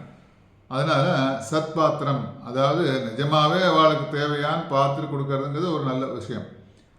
அதனால் பார்த்தா நிறைய இடத்துல பார்க்குறோம், நிறைய விஷயங்கள்லாம் பார்க்குறோம். அந்த மாதிரி பணம் வாங்கிட்டு போகிறவெல்லாம் ரோட்டில் இருக்கிறவெல்லாம் பார்த்தா அவளோட பெரிய பேங்க்கில், அயல் நாட்டில் இருக்கிற பேங்க்லலாம் அவள்லாம் அக்கௌண்ட் வச்சுக்கிற அளவுக்கு அவளுக்கு நிறைய சம்பாத்தியங்கள்லாம் கிடைக்கிறதுங்களாம் பார்க்குறோம் விஷயங்கள். அப்படிலாம் இல்லாமல் சத்பாத்திரம், தேவையானவர்களுக்கு எப்போ தேவையோ அவளுக்கு சரியான தேசத்தில் சரியான இடத்துல கொடுக்கணுங்கிறது விசேஷமாக. ஐயமும் பிச்சையும் ஆந்தனையும் கைகாட்டி. ஆந்தனையும் கைகாட்டின்னா நம்மிடம் இருக்கும் வரை கொடுக்கணும், நம்மக்கிட்ட எவ்வளோ இருக்கோ கொடுக்கணும். அதனால் கர்ணன் என்ன பண்ணான்னா, எண்ணெய் தேய்த்து கொண்டிருக்கும் போது யாஜகனாக வந்த அந்தணனுக்கு என்ன பண்ணான்னு கேட்டால் கொடுக்கணும். ஆந்தனையும் கைகாட்டி நம்மிடம் இருக்கும் வரை கொடுக்கணும், உடனே கொடுக்கணும் நினைக்கச்சே கொடுக்கணும். அதுதான் இங்கே எக்ஸாம்பிள் சார். கர்ணன் என்ன பண்ணால் எண்ணெய் தேய்த்து கொண்டிருக்கானா, அப்போது யாஜகனாக வந்த அந்தணனுக்கு இடக்கையால் வைத்துள்ள தங்கமயமான பாத்திரத்தை கொடுத்து விட்டானாம். அதனால் சாதாரணமாக சொல்லுவோம் இல்லையா, இடது கையால் எதுவும் பண்ணாதே நம்ம சொல்ல சாஸ்திர வழக்கம். எல்லாம் வலது கையால் பண்ணுவோம், இடது கையால் பண்ணக்கூடாது அப்படின்னு சாஸ்திரத்தை சொல்ல வழக்கம். அப்போது அந்த மாதிரி அவன் கர்ணன் என்ன பண்ணானாம், இடது கையாலே கொடுத்துட்டானாம். ஏன் இடது கையால் கொடுத்தான்னு கேட்டால், இந்த இடது கையிலேருந்து வலது கைக்கு மாறத்துக்குள்ளே தன்னோட மனசு எங்கே மாறி கொடுக்க வேண்டாம்னு சொல்லிடுமோ உடனே கொடுத்துட்டானாமோ. அதுதானே மனம் கொடுக்க செய்யும் சமயத்தில் கொடுத்து விட வேண்டும். அதனால் இடக்கையிலேருந்து வலக்கை மாறத்துக்குள்ளே மனசு மாறிடும்ங்கிறதுனால கொடுத்தானும். அதனால் ஆந்தனையும் கைகாட்டி. அப்புறம் வாங்குபவன் வந்து நீ கொடுத்தது போதவில்லை என்று சொல்லாதபடி கொடுக்க வேண்டும். யாருக்கா நீ கொடுத்தேன்னா அவன் போகலை, நீ என்னடா கொடுத்த, நீ ₹1 பார்க்குறோம். இப்போ நிறையா பிச்சைக்காரெல்லாம் பார்க்குறோம் ரோட்டில். முன்னெல்லாம் 5 பைசா கொடுப்போம், 10 பைசா கொடுப்போம், 8 கொடுப்போம், 1 ரூபாலாம் கொடுப்போம். இப்போ மினிமம் வந்து அவளே கேட்குறா இல்லையா, 10 ரூபா கொடு, 20 ரூபா கொடு. அதெல்லாம் நீ வந்து 1 ரூபா 2 ரூபா 5 ரூபாலாம் கொடுத்தா தூக்கி உங்கள்கிட்ட கொடுத்துட்டு போயிடுறா. ரோட்டில் பார்க்குறோம். ஏன்னா அப்படினால வாங்கும் அந்த அந்த மாதிரி அதுவும் சத்பாத்திரம் மறந்து கொடுக்கணுங்கிறது சொல்லது விஷயம் தேவையாக இருக்கிறதுன்னு டிமாண்ட் பண்ணி கொடுக்கக்கூடாது. நம்மளே கொடுக்கறத அவள் ஏற்றுக்கணும். அதனால் வாங்குபவன் வந்து நீ கொடுப்பது போதவில்லை என்று சொல்லாதபடி கொடுக்க வேண்டும். அப்புறம் வாங்கி கொண்டு செல்பவன் அவன் அந்த சமயம் ஒரு சடங்கை முடிக்க இருந்து மற்றொரு சடங்கிற்கு இல்லையே என்று சொல்லாத வகையில் கொடுக்க வேண்டும். அதனால் வாங்கி கொண்டு செல்வம் என்ன பண்ணுவான்னா, அந்த ஒரு சமயம் அந்த சடங்கை இதுக்கு இருந்தது போரலை, அதனால் எனக்கு அப்படின்னு சொல்லக்கூடாது. இன்னொரு காரியம், இந்த பண்டத்துக்கு வேண்டிய பொருள் எனக்கு கிடைக்கலையே போரலையே அப்படின்னு சொல்லாமல் கொடுக்கணுமா. அப்புறம் வாங்கி செல்வன் போகும்போது அவனை மற்றொரு யாசிக்க கொடுத்த என் வரையில் தான். அதனால் அவன் என்ன பண்ணுவான், வாங்கிட்டு போகிறான். ஏற்ற மாதிரி இன்னொருத்தர் வந்து அவன் கொடுக்குறான்னு கேட்டால் என்ன சொல்லக்கூடாது, அவள்கிட்ட இவ்வளோதான் இருக்குது, அதனால் எனக்கு கொடுக்குற அளவுக்கு தான் இருக்குது, நீ போய் எல்லாம் கேட்காத, அதனால் உனக்கு கொடுக்க என்னிடம் இல்லை என்று சொல்லாத வகையில் கொடுக்கணும் அப்படின்னு விசேஷமாக சொல்லலாம். அப்படி ஐயமும் பிச்சையும் ஆந்தனையும் கை காட்டி உய்யுமாறண்ணி உகந்தேலோ ரெம்பாவாய். உட்பொருள் என்ன சொல்லான்னு கேட்டால், இந்த பாசுரத்திலே முதல் பாசுரத்திலே சரணாகதி செய்ய வேண்டும் என்பதையும் செய்வதால் சந்தோஷமடைந்த பகவானிடம் செயலையும் இந்த பாட்டில் இதுக்கு உபாயத்திற்கு அதிகாரியார் என்பதையும் சொல்கிறார்களாம். இந்த பாசுரத்தில் சரணாகதி செய்ய வேண்டும் என்று முதல் பாசுரத்தில் சொல்லி அந்த செய்வதால் சந்தோஷம் அடைந்த பகவான், அதனால் சரணாகதி பண்ணோன்னே என்ன பண்ணுவான், பகவான் சந்தோஷம் அடைஞ்சான். இவன் நம்மள்கிட்ட சரணாகதி பண்ணிட்டான், பெருமாளுக்கு சந்தோஷமாகும் இல்லையா. பகவானோட செயலையும் இந்த பாட்டில் இந்த உபாயத்திற்கு அதிகாரியார் என்பதையும் விசேஷமாக அனுபவிக்கிறாள். இந்த பாசுரத்திலே பகவானிடத்தில் நமக்கு வாழ்க்கை வேண்டும், மற்றொரு தேவதையும் பலனையும் எதிர்பாராமல் இருத்தல். பகவானிடத்தில் நமக்கு வாழ்க்கை வேண்டும், மற்றொரு தேவதையும் பலனையும் எதிர்பாராமல் இருக்க வேண்டும். பயன் கொடுப்பவனும் பயனும் அவனே என்ற எண்ணம் இந்த வாழ்க்கையை பெற்றவர்கள் பிரபத்திக்கு அதிகாரி. அதனால் இதுதான் பதிவிரத்தியம் என்று சொல்லப்படுகிறது. அதனால் அங்கே அந்த உட்பொருள் என்ன சொல்லலான்னு கேட்டால், நமக்கு வாழ்க்கை வேண்டும், மற்றொரு தேவதையும் பலனையும் நாம் எதிர்பார்க்காமல் இருக்கிறது. பெருமான்கிட்ட போய் அதெல்லாம் எதிர்பார்க்கக்கூடாது சொல்கிறான். பயன் கொடுப்பவனும் பயனும் அவனே என்ற எண்ணம். அதனால் எல்லாமே அவன் தான் இல்லையா. அதனால் அவன் என்ன பயன் கொடுப்பவன் யாருன்னு கேட்டால் அவன் தான் எம்பெருமான். பெருமாள்கிட்ட போய் சரணாகதி பண்ணியாச்சு, அவனுக்கு தெரியும் எல்லாமே. சரணாகதி பண்ணியாச்சுன்னு அவனுக்கு என்ன கொடுக்கணும் கொடுக்க வேண்டாம்னு அவனுக்கு தெரியும். அதனால் எல்லாமே அவன் தான். அதனால் இந்த வாழ்க்கையை பெற்றவர்கள் பிரபத்திக்கு அதிகாரி. இந்த இப்படிப்பட்ட வாழ்க்கையெல்லாம் யார் கிடைச்சிருக்காளோ அவெல்லாம் பிரபத்திக்கு அதிகாரி. இதைத்தான் சொல்கிறாலும் அங்கே விசேஷமாக அனுபவத்தில் உட்பொருளாக வையத்து வாழ்வீர்கள் நாம் உன்னம்பாவைக்கு செய்யுங்கிருசைகள் கேளீரோ பார்க்கடலுள் பகியத்து என்ற பரமனடி பாடி நெய்யண்ணோம் பாலுண்ணோம் நாட்கால நீராடி மையற்றெழுதோம் மலரிட்டு நாமுடையோம் செய்யாதன செய்யோம் தீக்குறளை சென்றோதோம் ஐயமும் பிச்சையும் ஆந்தனையும் கை காட்டி உய்யுமாறன் உகந்தேலோ ரம்பாவாய் என்று 2வது பாசுரத்தில் வையத்து வாழ்வீர்கள் பாசுரத்தை முடிக்கின்றாள்.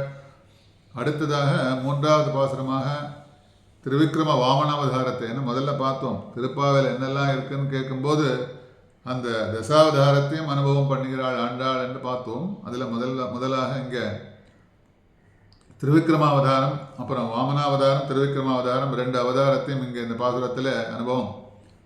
ஓங்கி உலகளந்த உத்தமன் பெயர் பாடி நாங்கள் அம்பகவைக்கு சாற்று நீராடினால் தீங்கின்றி நாடெல்லாம் திங்கள் மும்மாறு பெய்து ஓங்கு பெரும் சன்னல் ஊடுகையலுகள பூங்குவளை பூதில் பொறிவண்டு கண்படுப்ப தேங்காதே புக்கிருந்து சீர்த்த முலபற்றி வாங்க குடம் நிறைக்கும் வள்ளல் பெரும்பசுக்கள் நீங்காத செல்வம் நிறைந்தேலோ ரெம்பாவாய். அப்படி ஓங்கி உலகளந்தன்னு வளர்ந்தான் இல்லையா, உலகளந்தான், உலகத்தை அளந்தான். அதனால் எம்பெருமான் மன்னல்களே பல அவதாரங்கள்லாம் எடுக்கிறான். அந்த அவதாரத்தில் நோக்கம் என்னன்னு கேட்டால் துஷ்ட நிகிரகம் சிட்ட பரிபாலனம். பெருமாளோட அவதார நோக்கம் என்னென்ன கடைசியில் துஷ்ட நிகிரகம், துஷ்டர்கள்லாம் சம்ஹாரம் பண்ணுவது, இஷ்ட பரிபாலனம். ஒரு அவதாரத்திலையும் பார்த்தா ஒரு அழகு. மத்ஸ்யாவதாரத்திலேருந்து இருக்கும்போது ஒரு அவதாரத்திலையும் அந்த அழகு தான். அவனோட அவதாரமே ஒரு அழகு தான். ராமாவதாரமும் கிருஷ்ணாவதாரம் மிகவும் பெரிய அவதாரம். 2 அவதாரங்கள் பார்த்தா ரொம்ப மிகவும் உயர்ந்த அவதாரங்கள்னு சொல்லும்போது எந்த அவதாரத்தை நம்ம சொல்லணும்னு கேட்டால் எல்லாமே மிகவும் உயர்ந்தது தான். அதனால் மிகவும் ரொம்ப ஜாஸ்தி காலம் இருந்த நீண்ட காலம்னு சொல்லணும் அது இல்லையா. ராமாவதாரம் கிருஷ்ணாவதாரம் பெரிய அவதாரம், நீண்ட அவதாரம். ஒரு அவதாரத்துலேயும் பிராட்டியோடு கூட சேர்ந்து தான் அவதாரம். ஒரு அவதாரமும் நம்ம பார்க்கும்போது பிராட்டி இல்லாமல் அந்த அவதாரமே கிடையாது. அவள் கடாட்சம் இல்லை என்றால் இவனோட அவதாரமே ஏற்படாது. அதனால் இப்போ பிராட்டியோட கடாட்சம் இல்லைன்னா ஒன்றும் நடக்காதுங்க இல்லையா. அதனால் ராமாவதாரத்தை அப்படி எடுத்த அவதாரங்களில் மிகவும் ஏற்றமாக பேசப்படும் அவதாரம் வாமன திரிவிக்ரம அவதாரம். அப்படிப்பட்ட அவதாரங்களில் ரொம்ப ஆழ்வார்கள் பாசுரங்கள்லாம் பார்த்தா அந்த அவதாரத்தை கொண்டாடாமல் இல்லை. வாமன அவதாரமாக இருக்கட்டும், திரிவிக்ரம அவதாரமாக இருக்கட்டும், அவள் கொண்டாடாத அப்படி பாசுரங்கள்லாம் நிறையா இருக்குது திவ்ய பிரபந்தத்தில் பார்க்குறோம். ராமாவதாரத்தை தவிர எந்த அவதாரத்தையும் பேசாத வால்மீகி என்ன பண்ணுறாருன்னு கேட்டால் ராமாவதாரத்தான் பேச. வால்மீகின்னு சொன்னால் ராமாவதாரம். அவர் என்ன பண்ணுறாருன்னு கேட்டால் வாமனாவதாரத்தை அந்த வாமனாவதாரத்தை எழில்னு அந்த அழகு பேச வைத்துதான். அவரை பேச வச்சு தான் வால்மீகி பேசுகிறாராம் இந்த வாமனாவதாரத்தை. விஸ்வாமித்திரர் ராமனையும் லக்ஷ்மணையும் அழைத்து செல்லும் வேளையில் வாமனாவதார சரித்திரத்தை ரசித்து அனுபவிக்கின்றார்கள். விஸ்வாமித்திரர் அழைச்சின்னு போகிறார் இல்லையா, காட்டுக்கு அழைச்சின்னு போகிறார், ராமனை லக்ஷ்மணனை அழைச்சின்னு போகிறார். அப்போ இந்த வாமனாவதாரத்தை ரசிக்கிறாராம், அங்கே சொல்கிறாராம். அப்படி விசேஷமாக அங்கே அப்படிப்பட்ட ஒரு சிறந்த அவதாரம் வாமன திரிவிக்ரம அவதாரம். அதனால் ஓங்கி உலகளந்த உத்தமன் என்று பாசுரத்தை ஆரம்பிக்கிறார். ஓங்கி உலகளந்த உத்தமன் பேர் பாடி. அப்படிப்பட்ட ஓங்கி உலகளந்த உத்தமனை பற்றி நாம் பேர் பாடி ஐயமும் பிச்சையும் ஆந்தனையும் கை காட்டி உயிமாறன் உகந்தேலோரம்பாவாய் என்று திருப்பாவையில் அனுபவம் இல்லையா. அதனால் ஆண்டாள் 2வது பாசுரம். இந்த பாசுரத்தில் ஓங்கி உலகளந்த உத்தமன் பேர் பாடின்னு ஆரம்பிக்கிறானாம். உத்தமன் பேர் பாடி அப்படின்னு உத்தமன்னு யாரு இல்லையா, யார் உத்தமன்? உத்தம புத்திரன் அப்படிலாம் பார்க்குறோம்ல, சினிமாலாம் பேர்லாம் வச்சுருக்கோம். உத்தம புத்திரன், நீ ரொம்ப உத்தமனா கேட்பா இல்லையா. யார் உத்தமன்னா என்ன? உத் என்ற சொல்லிற்கு என்று பகவானோட பெயர். பகவானோட பெயர் என்னன்னு கேட்டால் உத்துன்னு ஃபஸ்ட்டு சொல்லும்போதே பகவானோட பெயர். அது என்னன்னு கேட்டால் சர்வ பாபங்களில் இருந்தும் விடுபட்டவன். அந்த பகவான் பலவித எந்த நம்ம பாபங்கள் புண்ணியங்கள் எதுவுமே கிடையாது அவனுக்கு இல்லையா, பகவானுக்கு. அந்த சர்வ விதமான பாபங்களிலிருந்து விடுபட்டவன். அப்புறம் பகவத் அனுகிரகத்தால் பக்தி பிரபத்தி இவைகளை செய்து பாவங்களிலிருந்து விடுபட்ட முக்தனுக்கும் முக்த என்ற பெயராம். அதனால் பகவத் அனுகிரகம் இருந்தால் தான் எல்லாம் நடக்கும். என்ன நடக்கும்னு கேட்டால் பக்தி நடக்கும்னு கேட்டால் பகவத் அனுகிரகம் தான் பக்தி வரும். அப்புறம் பகவத் அனுகிரகம் இருந்தால் தான் பிரபத்தி ஏற்படும். இவைகள்லாம் செஞ்சால் என்ன ஆகும்? அடுத்தது நமக்கு பாவங்கள் இருந்து விடுபடும். அதனால் செஞ்ச பாவங்கள்லாம் விடுபடும்னா என்ன பண்ணணும்னு கேட்டால் சரணாகதி பண்ணணும், பக்தி பண்ணணும். இதெல்லாம் பண்ணால் நம்மளோட பாவங்கள்லாம் விலகி போகும்.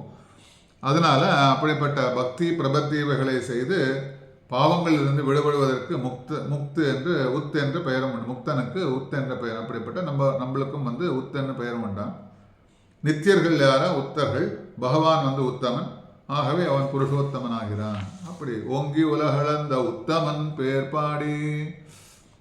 அப்புறம் நமது கோரிக்கைகளை எதிர்பாராமல் உபகரிப்புவன் உத்தமன். நமது கோரிக்கைகள்னு எதிர்பாராமல், இதெல்லாம் கண்டிஷன்ஸ் இல்லையா, அதனால எதிர்பாராமல் யாரெல்லாம் உபகாரம் பண்ணுறானோ அவன் உத்தமன். ஆக நமக்கு மழையை அவனே தருவான். அதனால் மழையை தரக்கூடியவன் யாருன்னு கேட்டால் அப்படிப்பட்ட உத்தமன் யாருன்னா எம்பெருமான் என்று எண்ணி திருவிக்ரமாவதாரம் பேசப்படுகிறது. இந்த இடத்துல திருவிக்ரமாவதாரம் பேசப்படுகிறது. அவன் தான் திருவிக்ரமனாகவும் கங்கா ஜலத்தை உண்டு பண்ணினான். கங்கையை உண்டு பண்ணது யாருன்னு கேட்டால் பெருமாள் தான் இல்லையா. பெருமாள் திருவடியிலேருந்து வந்த ஜலம்தான் கங்கை. அதனால் அவன் தான் திருவிக்ரமனாகவும் வளரும்போது வளர்ந்து போகிறான் இல்லையா. பின்னாடி பார்ப்போம் இந்த கதையை. அந்த ஜலத்தை திருமஞ்சனம் பண்ணுறாரு இல்லையா. பிரம்மா திருமஞ்சனம் பண்ணோடனே அந்த தீர்த்தம் கங்கையாக வந்துதான். அதனால் வேண்டியவர் வேண்டாதவர் என்று பாகுபாடின்றி சமஸ்த சேதனங்களையும் தன் திருவடியால் அனுகிரகித்தல். அதனால் அந்த ஜலம் வருது, அந்த திருவடியிலேருந்து வர ஜலம் இவாளுக்கு தான் போய் சேரணும், அவளுக்கு தான் போய் சேரணும்னு அவன் நினைக்கல. அவனோட திருவடியில் இருக்கிற ஜலம் பட்டாலே போகிறோம், எல்லாருக்கும் என்ன ஆகும்? ஆனால் எல்லா சமஸ்த சேதனர்கள் யாராக இருந்தாலும் பாவங்கள் செய்தாலும் பாபங்கள் செய்யாவிட்டாலும் நீ இப்படி தான் பாகுபாடு என்று எல்லாருக்கும் போகுமாம் அது. அதனால் பாகுபாடுன்னு சமஸ்த சேதங்கள் தன்னோட திருவடியில் அனுகிரகிக்கிறான் எம்பெருமான்.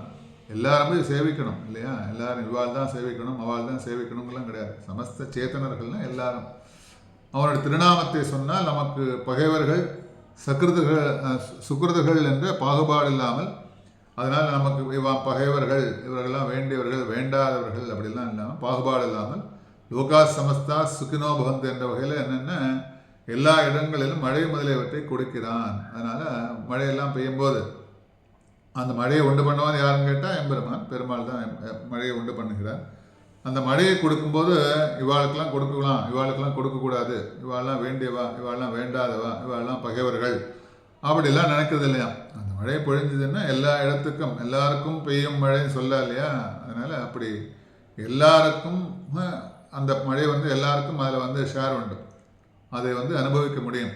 அதனால் அப்படிப்பட்ட பாகுபாடு இல்லாமல் லோகா சமஸ்தா சுகினோ பவந்து என்ற வகையில் கொடுக்குறானாம். அப்படி எல்லா இடமும் மழை முதலியவற்றை கொடுக்கிறான். அதனால் கேட்காமல் கொடுப்பவன் உத்தமன். அதுதான் இங்கே ஓங்கி உலகளந்த உத்தமன். அப்புறம் அவனை இங்கு ஆண்டாள் ஓங்கி உலகளந்த உத்தமன் என்று பாடுகிறாள். அதனால் உத்தமன்கிறது உத்தென்ற சொல்லுக்கு உத்தமன்கிறதுக்கு யாரெல்லாம் டெஃபினேஷன் இங்கே கொடுத்துருக்கா. அப்புறம் பிறரை கஷ்டப்படுத்தி தான் மட்டும் வாழ நினைப்பவன் தாழ்ந்தவன். பிற மற்றவாளெல்லாம் கஷ்டப்படுத்தி தான் மாத்திரம் வாழணும்னு நினைக்கிறவன் உத்தமன் கிடையாது. அதனால் தாழ்ந்தவன். தானும் வாழ வேண்டும் பிறரும் வாழ வேண்டும் என்பது மத்தியமம். தானும் வாழணும் பிறரும் வாழணும்னு நினைக்கிறது மத்தியமம். அதனால் நடுநிலையில் இருப்பவர்கள். அதனால் சென்டர் இருப்பான். நம்ம தானும் வாழணும் மற்றவாளும் பிறரும் வாழணும்னு நினைக்கிறவன். தான் துயரத்தை ஏற்றுக்கொண்டாவது மற்றவர்கள் துயரத்தை துடைப்பவன் வாழ வைப்பவன் உத்தமன். உத்தமன்னா இன்னும் ரொம்ப ஜாஸ்தி, அது எக்ஸ்ட்ரீமாக போகிறது. தனக்கு எந்த கஷ்டம் வந்தாலும் பரவாயில்ல, மற்றவாழம் வாழணும்னு நினைக்கிறவா இருப்பாளாம் வாழ வைப்பவன் உத்தமன். அதனால ஓங்கி உலகளந்த உத்தமன். இங்கே கஷ்டங்கள்லாம் படுறான் இல்லையா? ஏன்னா இந்த இடத்துக்கு சொல்ல காரணம் கேட்டால் பெருமாள் என்ன பண்ணுறார், இந்திரனுக்கு பதவியை கொடுக்கணும் அப்படிங்கிறதுக்கோசரம் தான் என்ன பண்ண இறங்கி வரான், தாழறான் இல்லையா? அதனால் பிச்சையெல்லாம் எடுத்து அதனால் போய் மூவடி நிலமெல்லாம் கேட்குறான். பின்னாடி பார்ப்போம். ஐயமும் பிச்சையும் ஆந்தனையும் கைகாட்டி என்று இங்கே மகாபலியிடம் பிக்ஷை கேட்குறான், யாசிக்கிறான். தன்னை யாசித்து இந்திரன் சொத்துக்களை மீட்டு தருகிறான். அதனால் தன்னை தாழ்த்தி கொண்டாவது இங்கு இந்திரனுக்கு அருள் புரிகிறாங்கிறதுக்கோசரம் சொல்லலாம். அப்படிப்பட்டவன் உத்தமன். யாசித்தல் என்பது பெரிய கஷ்டமான விஷயம் இல்லையா? அட்டேப்போ ஏதாவது ஒன்று கேட்கணும்னு சாதாரணமாக கேட்கணும்னா நம்ம கூணி குறுகி போய் கேட்போம். ஒரு ஆற்றுக்கு போய் ஏதாவது ஒரு சாமான் இல்லை, நம்ம மாற்றுப் பொருள் வேணும்னு போய் கேட்கணுன்னா கூட அந்த இடத்துல போய் கேட்கச்சு அவள்கிட்ட நம்ம கேட்கும்போது ஒரு மனசில் ஒரு தயக்கம் ஏற்படுது இல்லையா? எப்போ நம்ம கேட்குறோமே அவள் தப்பாக நினச்சிக்க மாட்டாளோ, தப்பாக நினச்சிப்பாளோ, அப்படிலாம் பலவிதமான எண்ணங்கள்லாம் நம்ம மனசில் வருது. அதனால் இங்கே மகாபலியிடம் பிக்ஷை. அதனால் யாசித்தல் என்பது ஒரு கஷ்டமான காரியம். தன்னை கஷ்டப்படுத்தி இறங்கி யாசிக்கிறான் எம்பெருமான். பெருமாள் என்ன பண்ணுறான்னு கேட்டால் தன்னை கஷ்டப்படுத்தியாவது இறங்கி யாசிக்கிறானாம். அதனால் அவளுக்கு ஏன்னா இந்திரனுக்கு பதவி கொடுக்கணும், மீட்டு தரணும், வாக்கு கொடுத்துருக்கான் இல்லையா?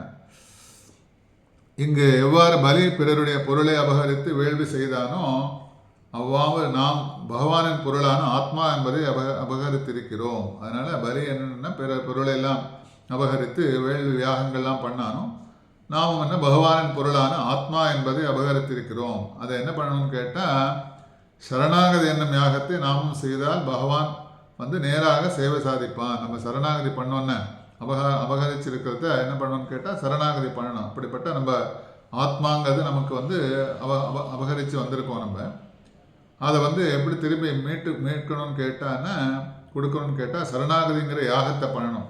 சரணாகதிங்கிற யாகத்தை பண்ணான்னா பகவான் நேராக சேவை சாதிப்பான் சரணாகதி பண்ணும்போது. அப்படிங்கிறது விசேஷமாக இங்கே ஓங்கி உலகளந்த உத்தமன் பெயர் பாடி எம்பெருமானுடைய அவதாரங்களில் திருவிக்கிரமாவதாரமாக உயர்ந்து பேசப்படுவதற்கு காரணம்னு கேட்டால் மற்ற அவதாரங்களால் துஷ்ட நிகிரகம். மற்ற அவதாரங்கள்லாம் பார்த்தா துஷ்டர்களை சம்ஹாரம் பண்ணிட்டு தான் போகிறார் இல்லையா? அதனால் துஷ்டர்களை சம்ஹாரம் செய்து சாதுக்களை ரட்சித்தான். இங்கு பார்த்தேன்னா அசுரனான பலியன் சிரசில் தன் தலையை வைத்து பாதாள லோகத்தில் அனுப்பி வச்சு அவனுக்கு காவல் புரிந்தானான். அதனால் பலி சக்கரவர்த்திக்கு என்ன பண்ணான்னு கேட்டால் 3 அடி மண் கேட்டான் இல்லையா? 3 அடி மண் கேட்டோடனே 3வது அடி வைக்கும்போது பலி சக்கரவர்த்தி தன்னோட சிரசை காமிச்சோடனே தலையை காமிச்சோடனே அவனை பாதாளத்தை அழுத்தி பாதாள லோகத்தில் அவனுக்கு பதவியெல்லாம் கொடுத்து அவனுக்கு என்ன பண்ணான்னு கேட்டால் தான் காவல்காரனாக அமைகின்றானாம் எம்பெருமான். அதனால் துஷ்ட நிகிரகம். அதனால் இங்கே பலியன் அகந்தையை தான் அழித்தானே தவிர அவனை அழிக்கலை. ஏன்னா அதுக்கு பின்னாடி காரணங்களாக இருக்குது, அதெல்லாம் பார்ப்போம். அப்படி விசேஷமாக இங்கே ஓங்கி உலகளந்த உத்தமன் பெயர் பாடி இங்கே ஸ்ரீமத் பாகவதத்தில் 18வது அத்தியாயத்தில் வாமன திருவிக்கிரமாவதாரம் மிகவும் விரிவாக பேசப்படுகிறது. சுகபிரமம் சொல்ல இல்லையா, சுகமுனிவர் சொல்லுவோம் இல்லையா, சுகபிரமம் வந்து வாமனாவதாரம் எல்லோருக்கும் தெரிந்ததே, இருந்தாலும் முக்கியமான அவதாரம். ஆனால் வாமனாவதாரம் என்ன சின்ன குழந்தைகள்கிட்டன்னு கேட்டால் கூட சொல்லும் இல்லையா, வாமனாவதாரத்தை பற்றி சொல்லும். இருந்தாலும் முக்கியமான அனுபவம் வாமன திருவிக்கிரமாவதாரம். ஸ்ரீமத் பாகவதத்தில் எப்படி இருக்குங்கிறத நம்ம அனுபவிக்க போகிறோம். ஆழ்வார்கள் பண்ணியிருக்கிறது. வாமனாவதாரத்தை எப்படி உகப்பாக பேசுகிறார்கள், ஸ்ரீமத் பாகவதத்தில் எப்படி வாமனாவதாரத்தை பற்றி சுகபிரமம் பேசுகிறாங்கிறதெல்லாம் பார்க்குறோம். நம்ம அதை அனுபவிக்க போகிறோம். ஆழ்வார்கள் வந்து பாசுரங்களில் ஒரு பாசுரங்களையும் அனுபவம் உங்க. அப்படிப்பட்ட விசேஷமான அந்த வாமன திருவிக்கிரமாவதாரத்தை இந்த 3வது பாசுரத்தில் ஆண்டாள் அனுபவிக்கிறாள். ஓங்கி உலகளந்த உத்தமன் பேர் பாடி பாடிண்டே இருக்கட்டும், நம்மளும் சேர்ந்து பாடுவோம், பகவான் நினைச்சுட்டே இருப்போம். இதோட அனுபவங்களை அடுத்த நாளைய தினம் பார்க்கலாம். சதமகமணி நீலா சாருகல்காரகஸ்தா தனவர நமிதாங்கி சாந்திரவாசல்ய சிந்து அழகவனீதா பிக்ஷக்பிதா கிருஷ்ணநாதா விலசதி ஹிருதிகோதா விஷ்ணுஜித்தாத்மஜானஹா திருவாடி பூரத்து ஜகத்துதித்தாழ்வாழியே திருப்பாவை 30 செப்பினாள் வாழியே பெரியாழ்வார் பெற்றெடுத்த பெண்பிள்ளை வாழியே பெரும்போதூர் மாமுனைக்கு பின்னானாள் வாழியே 143 உரைத்தாள் வாழியே உயர் அரங்கற்கே கண்ணி உகந்தளித்தாள் வாழியே மறுவாரம் திருவல்லி வளநாடு வாழியே வன்புதுவை நகர்கோதை மலர்ப்பதங்கள் வாழியே. ஆண்டாள் திருவடிகளே சரணம்.